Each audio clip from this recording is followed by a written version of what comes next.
قال رب لم حشرتني أعمى وقد كنت بصيرا।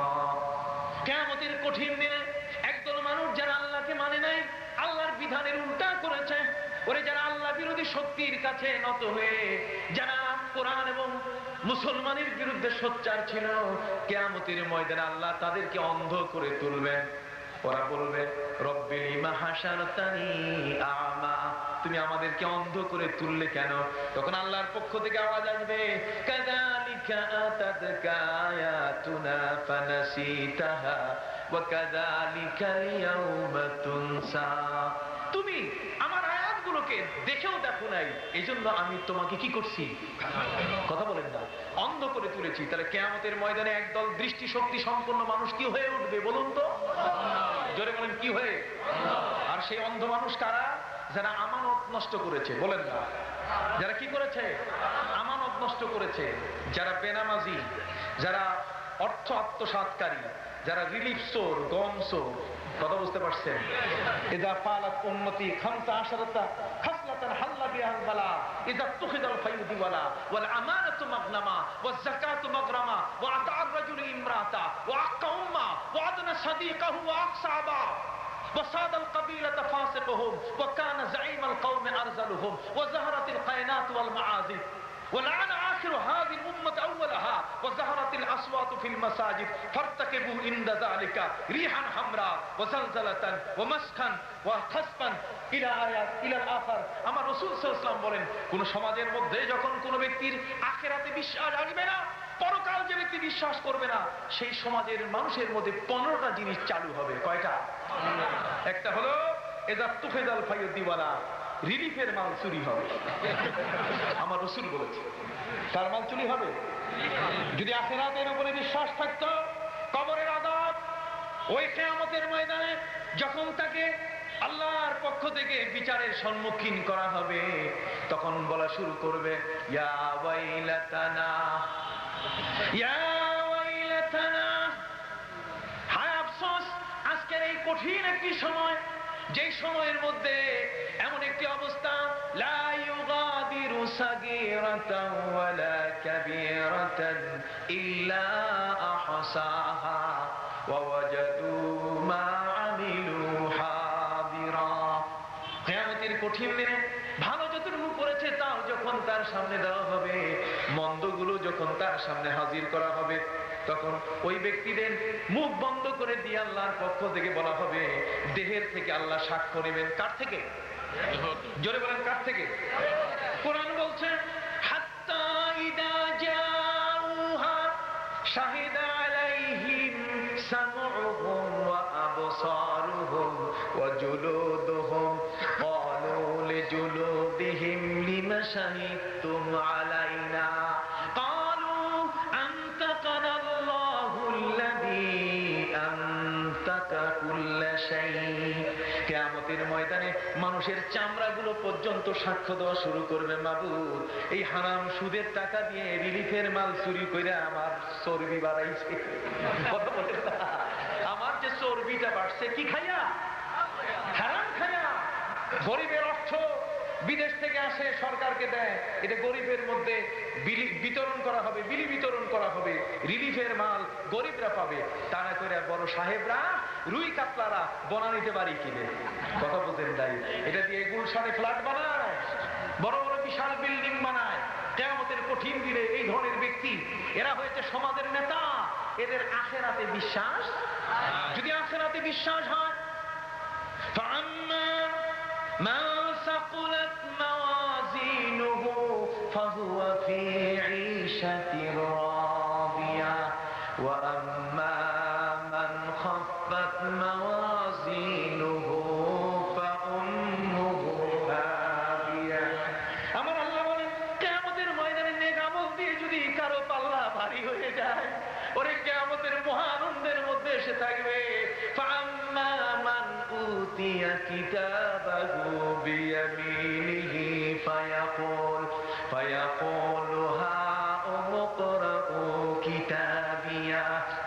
কিয়ামতের ময়দানে নেক আমল নামাটা যখন হাতের মধ্যে দিয়ে দেওয়া হবে, তখন বসে আত্মীয় স্বজন সবাইকে খুঁজে খুঁজে বেড়াবে, দেখো আমি আল্লাহর পথে ছিলাম, আমি ধর্মের পথে ছিলাম, আমি অন্যায় করি নাই, দেখো আল্লাহ আমার ডান হাতে আমলনামা দিয়েছেন। আর যারা জাহান্নামী হবে তাদের বাম হাতখানা পিঠের সাথে বেঁধে দেওয়া হবে আর বাম হাতের মধ্যে আমলনামা দেওয়া হবে। জাহান্নামী হওয়ার আলামত চিহ্ন এই বাম হাতখানা সে সোজা করতে পারবে না।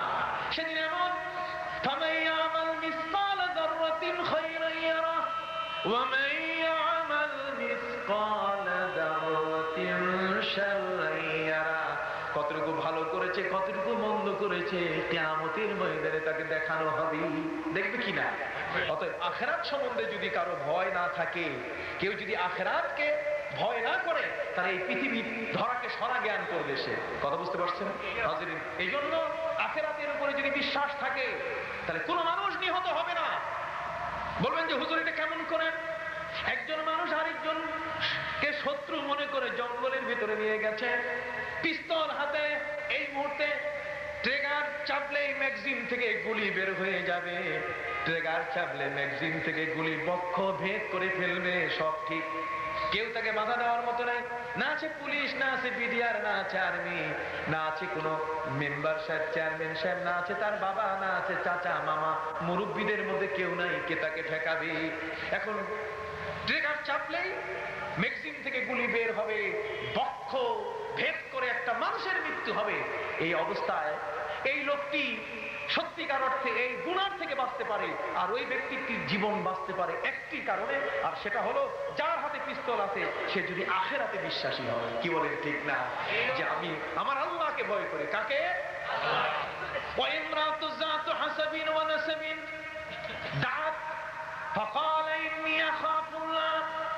সুন্দরী নারী নিজের আশা পূরণ করার জন্য যখন কোন পুরুষকে আহ্বান জানায়, ওই পুরুষ যখন দেখে চতুর্দিকে কেউ তো নাই, আমাকে কেউ দেখছে না, ওই মুহূর্তে তার ইমানি শক্তিটাকে বলে দেয় ইন্নী আখাফুল্লাহ, আমার আল্লাহকে আমি ভয় করি। কাকে? আল্লাহকে দেখে না অথচ কি করে? ভয়। পরকালের শাস্তিকে আমি ভয় করি। তখন দেখবেন যে যতই সুন্দরী রমণী হোক না কেন, সে তাকে বশে আনতে পারবে না। হযরত ইউসুফ আলাইহিস সালামকে 70টি দরজা বন্ধ করে জুলাইখা আবেদন করেছিল। হযরত ইউসুফ আলাইহিস সালাম বলছেন, না, ইন্নী আখাফুল্লাহ, আমি আমার আল্লাহর ভয় করছি, আমার আল্লাহ আমাকে দেখতেছেন, অতএব আল্লাহর বিরোধী কাজে আমি যেতে পারি না। তাহলে পরকাল আল্লাহর উপরে যার পূর্ণাঙ্গ বিশ্বাস আছে, সে ব্যক্তি কোনোদিন অন্যায় করতে পারে না। ওই আমেরিকা বেঈমান, আজকে তার মধ্যে ঈমান নাই, আল্লাহর ভয় নাই, আখিরাতের ভয় তার অন্তরের মধ্যে নাই। গোটা দুনিয়া একপাশ হয়ে, গোটা দুনিয়া আজকে যুদ্ধ চায় না, গোটা দুনিয়া আজকে আর সেই কারবালা দেখতে চায় না। ফোরাতের পানি এখনো রক্তে রঙিন, ইমাম হুসাইনের শাহাদাতের করুণ আর্তনাদ সেই ফোরাতের থেকে এক বিন্দু পানি তাকে দেওয়া হয় নাই, অথচ শত শত গ্যালন পানি আজকে হাজার হাজার কোটি কোটি মানুষ ভক্ষণ করছে, পান করছে। কিন্তু নবী দৈহিত্র ইমাম হুসাইন, যাকে নিয়ে নবী করিম সাল্লাল্লাহু আলাইহি সাল্লাম ফাতেমাকে বলেছেন, ফাতেমা, হুসেন যেন কখনো কান্দে না, হুসেন কাঁদলে আর আমি যদি কানে আওয়াজ পাই আমি কষ্ট পাই, আমার মনে ব্যথা আসে, হুসাইনকে তুমি কখনো কাঁদতে দিও না। সেই ইমাম হুসাইন রাদিয়াল্লাহু তাআলা আনহু, ভাই হাসান, দুজনে লাল কাপড়, ছোট ছোট শিশু, একটা আরেকটার গায়ে হামাগুড়ি খেয়ে পড়ে যাচ্ছে। ওই মুহূর্তে মসজিদে নববীতে যখন তারা প্রবেশ করেছে, আমার রাসূল জুমার দিনে খুতবা দিচ্ছিলেন। কি দিচ্ছিলেন? খুতবা। নবীজি খুতবা বন্ধ করে দিয়ে দুই নাতিকে কোলে ধরে চুমু দিয়ে তাদেরকে শান্ত করছিলেন। যারা উপস্থিত মুসল্লি তারা আশ্চর্য হয়ে গেছে যে রাসূল খুতবা বন্ধ করে নাতিদের আদর করলেন।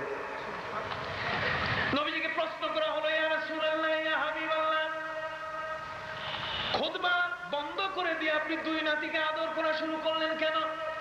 রাসূল বলেছেন, তোমরা কি কোরআনে পড়ো নাই? আল্লাহ বলেছেন, ইন্নামা আমওয়ালুকুম ওয়া আওলাদুকুম ফিতনা। নবী বলছেন, সম্পদ ফিতনার কারণ, সন্তানও ফিতনার কারণ। এই সমস্ত সন্তানেরা আমার নাতি, আমি এদের সম্পর্কে আল্লাহর কাছে দোয়া করেছি, আল্লাহুম্মা ইন্নী উহিব্বুহুমা ফাতুহিব্বুহুমা, আল্লাহ আমি ওদেরকে ভালোবাসি, তুমি ওদেরকে ভালোবাসো। কারণ ওদের প্রতি ভালোবাসা আমার এত বেশি যে শেষ পর্যন্ত আমাকে দুর্বল করে ফেলেছে, বাধ্য হয়ে আমি খুতবা ছেড়ে তাদের কাছে আসছি। নবীজি সেজদায় পড়েছিলেন, সেজদা থেকে মাথা উঠান না। সাহাবীরা পরে জিজ্ঞাসা করেন, হুজুর এত লম্বা সেজদা দিলেন আজকে? নবীজি বলেন, দেখো সেজদা থেকে বহু আগে মাথা উঠাইতাম, কিন্তু আমার নাতি হুসাইন আমার পিঠের উপরে বসা, এই জন্য আমি চাই নাই ওরে কষ্ট দিই, ওই যখন নামবে তখন আমি উঠাবো না। যখন নামবে তখন কি উঠাবো। সেই ইমাম হুসাইন রাদিয়াল্লাহু তাআলা আনহু মিথ্যার সাথে কখনো আপোষ করেন নাই।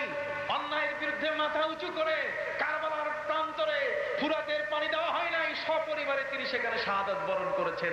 যার মাথা মোবারক মদিনা শরীফে দাফন করা হয়েছে মায়ের কাছে, ফাতেমার কোলে, ফাতেমার কাছে যার মাথাকে কি করা হয়েছে, দাফন করা হয়েছে। সেই ইমাম হুসাইন রাদিয়াল্লাহু তাআলা আনহুর রক্ত স্নাত কারবালা, কি বলেন, যে ইয়াজিদ নির্মম ভাবে অত্যাচার করেছেন রাসূল পরিবারের উপরে, সেই ইয়াজিদের কবর কোথায় আর পৃথিবীর মানুষ জানে না।